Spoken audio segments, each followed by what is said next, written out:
बुढ़ापे में अकेले मरने की किस्मत से बचाने के लिए मेरे पिताजी ने लगभग जबरदस्ती ही एक जबरदस्त फिगर वाली औरत को, जो कोई और नहीं बल्कि एक सीईओ थी, मेरी पत्नी बनाकर मेरे पल्ले डाल दिया। हर महीने ठीक समय पर मेरे अकाउंट में जेब खर्च के तौर पर पूरे 10 लाख रुपए आ जाते हैं। मेरी पत्नी कभी घर नहीं आती और मेरे पास उसके पैसे उड़ाने के लिए हैं। ऐसी जन्नत जैसी जिंदगी किसे पसंद नहीं आएगी, यानी जब तक वह दिन नहीं आया। मैं सुबह 3 बजे तक अपने दोस्तों के साथ पार्टी कर रहा था। शराब के नशे में चूर मैंने अपने घर का दरवाजा खोला, ओ क्लिक मैंने लाइट जलाई और वहां वह थी, एक बेहद खूबसूरत हसीना मेरे विशाल बिस्तर पर बड़े सलीके से बैठी हुई, बर्फ से भी ज्यादा ठंडी नजरों से सीधे मेरी तरफ घूर रही थी। तो आखिरकार तुमने घर आने का फैसला कर ही लिया। मैं तो डर के मारे उछल ही पड़ा। मैंने तुरंत घूमकर दरवाजा कसकर बंद किया, अपना फोन निकाला और 911 डायल करने के लिए तैयार हो गया। शेन शिंग हुई, यकीनन तुम ये नहीं भूले होगे कि मैं कौन हूं। मुझे कोई फर्क नहीं पड़ता कि तुम कौन हो, अब तुम्हारी खैर नहीं। किसी के निजी घर में जबरदस्ती घुसना, कानूनी नतीजों का सामना करने के लिए तैयार हो जाओ। शेन शिंग हुई, मैं तुम्हारी पत्नी हूं। ओ हे भगवान, वह पत्नी जिससे तुम असल में कभी मिले ही नहीं। जब मैं बाहर थी तब तुम यकीनन अपनी जिंदगी के मजे लूट रहे थे। वह एक गहरे रंग के सिल्क के नाइट गाउन में बिस्तर पर बैठी थी। उसकी लंबी गोरी टांगें बड़े नजाकत से एक दूसरे पर चढ़ी हुई थीं। दाई नहीं, मैं तो बस आज दोस्तों के साथ बाहर गया था, थोड़ा आराम करने के लिए, और फिर महज एक इत्तेफाक से, हाँ, तुमने मुझे रंगे हाथों पकड़ लिया।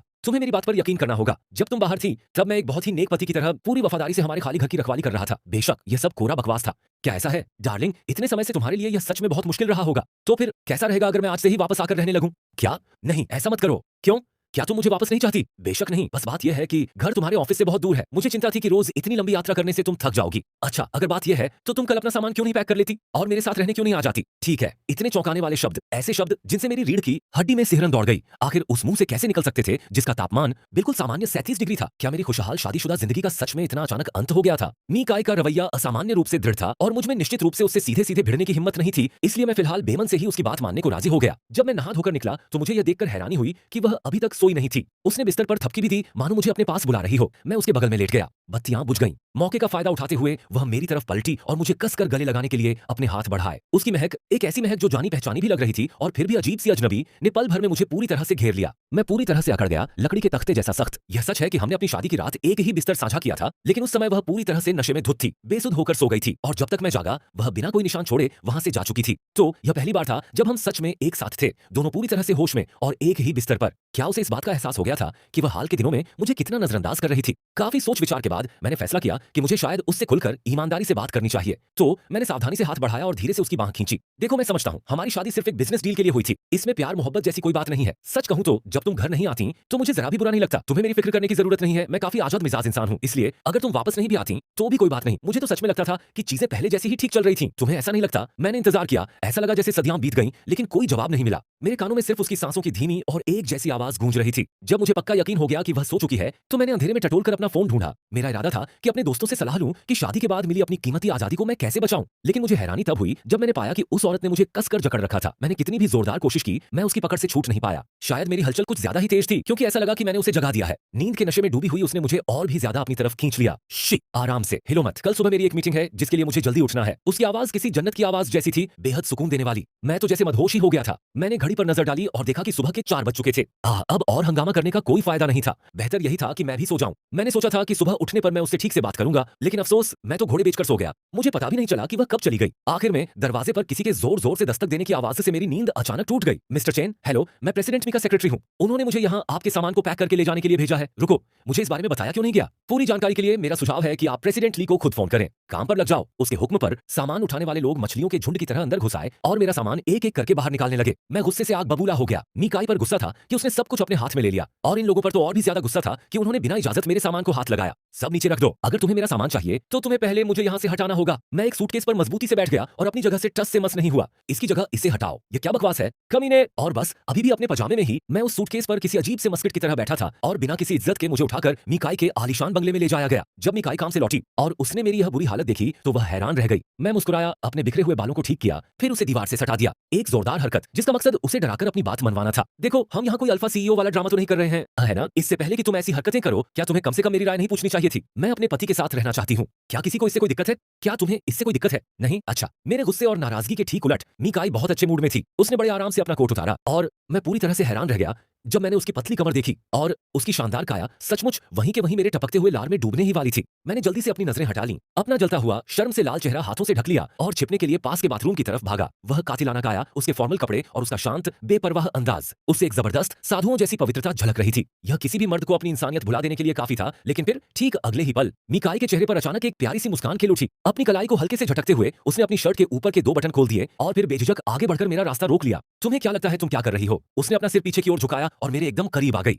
उसकी गर्दन से उसकी त्वचा की ताजी भीनी भीनी महक उठकर सीधे मेरी नाक में समा गई। एक अनदेखा सा दबाव मुझ पर हावी हो गया, जिससे मुझे अपनी आंखें कसकर बंद करनी पड़ी। तुम्हें क्या लगता है कि मैं क्या सोच रही हूँ? मैं घबराहट में चीख पड़ी, उसे झटके से पीछे धकेला और भागकर बाथरूम में घुस गई। जैसे ही मैंने दरवाजा जोर से बंद किया, मुझे दूसरी तरफ से उसकी हल्की बेबसी भरी हंसी सुनाई दी। आसाई, उसे मेरा वह निकनेम इस्तेमाल करते सुनकर क्या उसे सच में इतना ताना मारने की जरूरत थी? मुझे बेहद शर्मिंदगी महसूस हुई। मैंने ही कियांग को इस घटना के बारे में बताया और उसने इस बात पर मेरी जमकर खिंचाई की। उसने तुरंत तय कर लिया कि उसे उसी रात मुझे बाहर ले जाकर दुनियादारी सिखानी होगी। उस रात देर से जब सब कुछ शांत हो चुका था, मैंने तब तक इंतजार किया जब तक मिकाई गहरी नींद में सो नहीं गई। फिर अंधेरे में टटोलते हुए मैंने अपने कपड़े बदले, जूते हाथ में लिए मैं बस चुपके से बाहर निकलने ही वाली थी। लेकिन जिस पल मेरा हाथ दरवाजे के हैंडल पर पड़ा, लिविंग रूम की बत्तियां जल उठी। मैं वहीं की वहीं जम गई, ठीक उस चोर की तरह जो चोरी करते हुए रंगे हाथों पकड़ा गया हो। तुम कहां जा रही हो? ओह, मैं तो बस कचरा फेंकने बाहर जा रही थी। क्या तुम्हें सच में लगता है कि मैं इस बात पर यकीन करूंगी? कचरा फेंकने के लिए ऐसे कपड़े पहनकर बाहर जा रही हो? अंदर वापस आओ और आराम करो। जैसा कि पता चला, मैं बेवजह ही ज्यादा सोच रही थी। जब उसने सोने की बात कही थी तो उसका मतलब सच में सिर्फ सोना ही था। उसने मुझे दोबारा गले भी नहीं लगाया। मुझे लगा कि शायद वह नाराज है, लेकिन फिर भी भले ही उसके मन में कुछ और चल रहा हो, लेकिन मेरे मन में तो यकीनन ऐसा कुछ नहीं था। खैर छोड़ो, ही चंग को इस बारे में पता चल गया।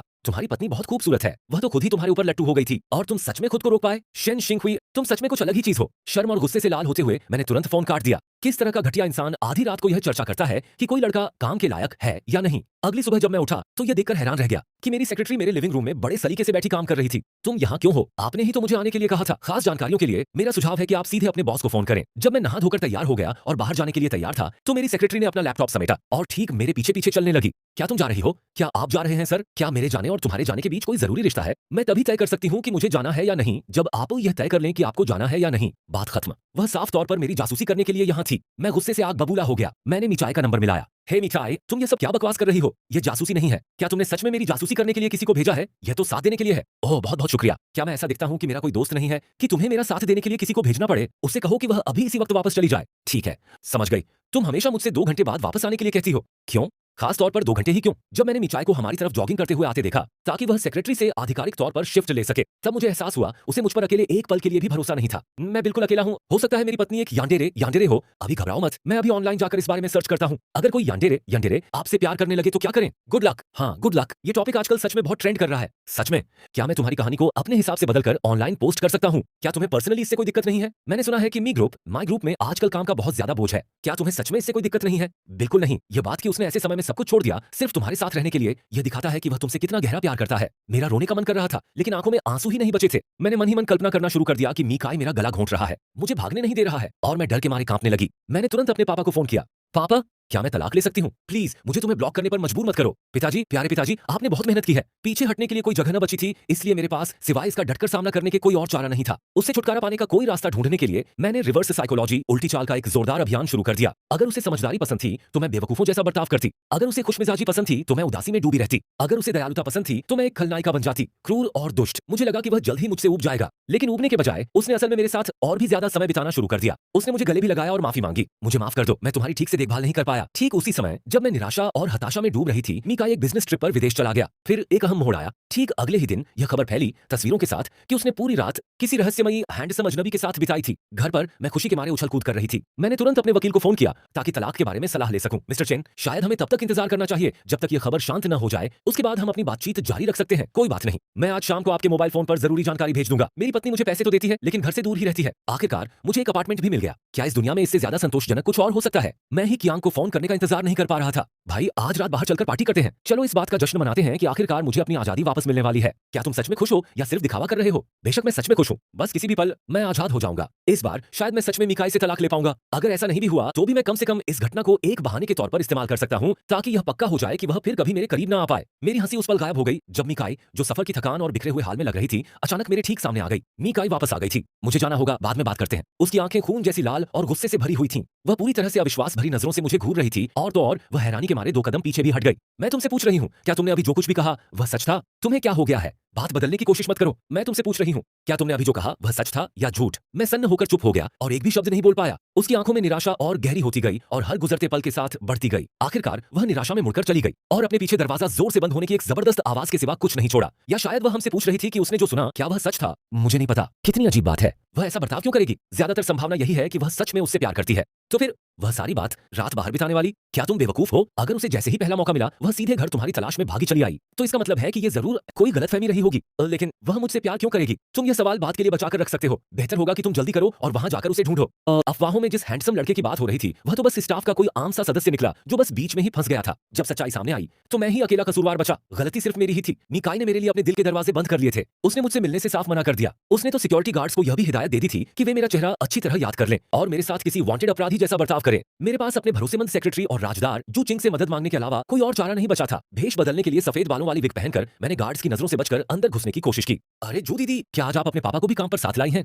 हाँ हाँ, बिल्कुल सही। मैं अपने पापा को कंपनी घुमाने के लिए साथ लाई हूँ। मुझे लगा था कि मेरा ये छोटा सा नाटक कामयाब हो जाएगा, तभी अचानक तुमने जबरदस्त ताकत के साथ मुझे कसकर पकड़ लिया। ठीक उसी पल जब मैं अपने भेष में कामयाबी से अंदर घुसने ही वाला था, वह एकदम अनोखे अंदाज में मेरे ठीक बगल से गुजर गई। खास सूचना, इस डॉक्यूमेंट प्रोसेसिंग के दौरान बिना इजाजत के किसी भी व्यक्ति का अंदर आना सख्त मना है। शू चिंग, तुम्हारे पास मेरी कॉफी लाने और उसे मेरी डेस्क पर रखने के लिए ठीक 3 मिनट है। अगर ऐसा नहीं किया तो कल काम पर आने की जरूरत नहीं है। ठीक अगले ही पल वह लिफ्ट में चढ़ गई। शू चिंग कॉफी शॉप की तरफ तेजी से भागी और मैं एक तेज नजर वाले सिक्योरिटी गार्ड की पकड़ में आकर ठीक दरवाजे पर ही रोक दिया गया। तुम सच में बहुत बेरहम हो, है ना? उसी दोपहर शू चिंग ने मुझे एक और खुफिया जानकारी भेजी। शाम 4 बजे माई चाय को एक क्लाइंट से मिलने के लिए इंपीरियल पैलेस पवेलियन जाना था। बिना पहले से रिजर्वेशन करवाए कोई भी इंपीरियल पैलेस पवेलियन में अंदर नहीं जा सकता। मैंने एक दोस्त से मदद मांगी और मी चाय के कमरे के ठीक बगल वाला प्राइवेट कमरा बुक करवाने में कामयाब रहा। लेकिन मैं शाम 6 बजे तक इंतजार करता रहा और फिर भी मी चाय का कोई अता पता नहीं था। मैंने जल्दी से एक मैसेज भेजा और शू चिंग से पूछा कि आखिर चल क्या रहा है। वे सच में वहां गए थे। अभी अभी किसी ने मुझे बताया कि उनकी मीटिंग खत्म हो गई है और अब वे वापस जाने की तैयारी कर रहे हैं। मैं अपने प्राइवेट कमरे से तेजी से बाहर भागा, लेकिन मुझे बस दूर जाती हुई उसकी कार की एक झलक ही दिखाई दी।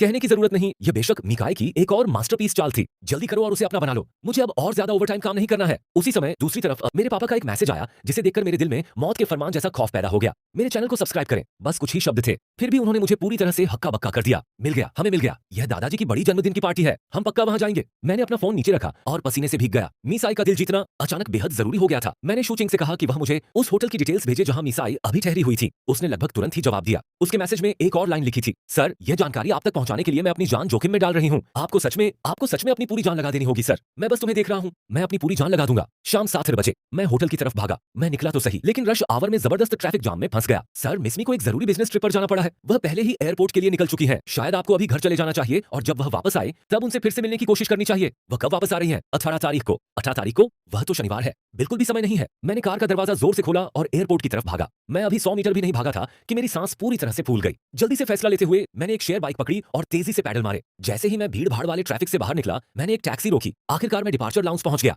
वह वहां बैठी थी, हेडफोन लगाए हुए और वीडियो कॉल पर बात कर रही थी। मैं दीवार के सहारे खड़ा हो गया, सांस लेने के लिए हाँफ रहा था, जोर जोर से बेकाबू होकर सांसें ले रहा था। ऐसा लग रहा था जैसे मेरे फेफड़े अभी फट जाएंगे। अचानक किसी के हाथों ने धीरे से मेरी पीठ थपथपाई, मेरी सांसें ठीक करने में मदद करने की कोशिश करते हुए। मैं हैरानी से जम गया। मैंने पीछे मुड़कर देखा और वह वहीं था। उसने अपना कॉल पहले ही खत्म कर दिया था, हेडफोन उतार दिए थे और चुपचाप मेरे पीछे खड़ा था, सीधे मेरी तरफ देख रहा था।